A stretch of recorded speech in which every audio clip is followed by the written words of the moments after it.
Magandang hapon, bayan. Pagtaas ng presyo ng bilihin, ano nga ba ang sanhi nito? Nandito si Shamin upang ipaliwanag. Shamin?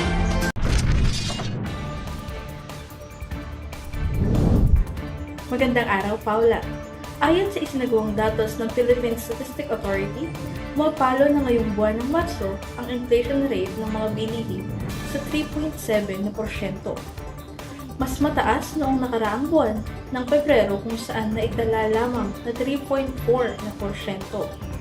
Ayon sa PSA o Philippine Statistics Authority, ang pangunahing sanhi ng pagtaas ng presyo ng mga bilihin ay ang gasto sa transportasyon, pagtaas ng mga presyo ng mga esensyal na bilihin at non-alcoholic na inumin. Ang pagtaas ng gasto sa transportasyon ay bunga ng pagtaas ng presyo ng gas at krudo. Nagiging dahilan ito sa paglaki ng bayad sa pag-aangkat at pagdidistribute ng mga produkto sa mga pamilihan na nagsisilbing pangunahing dahilan ng pagtaas ng presyo ng mga ito. Sa esensyal na mga pagkain naman at non-alcoholic na inumin, tumataas ang kanilang presyo dahil sa pagtaas ng demand na sanhi ng maaaring panahon, klima, o pagdami ng populasyon. Ako si Shamin Casico, balik sa inyo.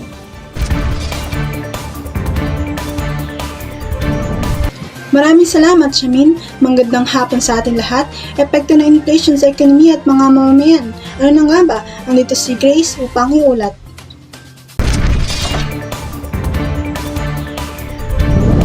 Magandang araw, Roslyn. Ayon nga sa status ng Philippine Statistics Authority, ang average price per kilo ng regular rice ngayong Marso 2024 ay umabot sa 51.11 pesos na dating 39.90 pesos noong Marso 2023.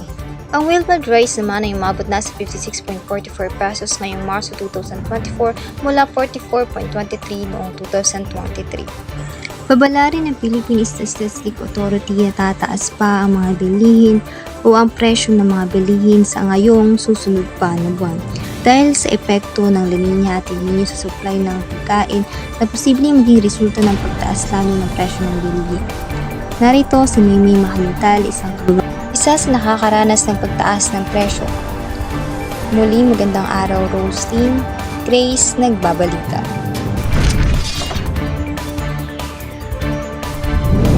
Napakataas na ng mga bilihin ngayon. Ang bigas na nga lang.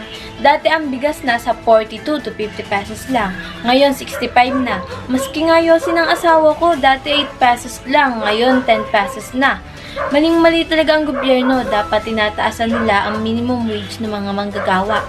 O kaya mamigay sila ako ng bagay na pwede naming itanim o kaya alagaan. Hindi yung puro dilata na lang pinamimigay nila. Sardinas na pula pa. Inflation ay nagdudulot ng pagbagal ng usad ng mga produktong binebenta ng ating bansa.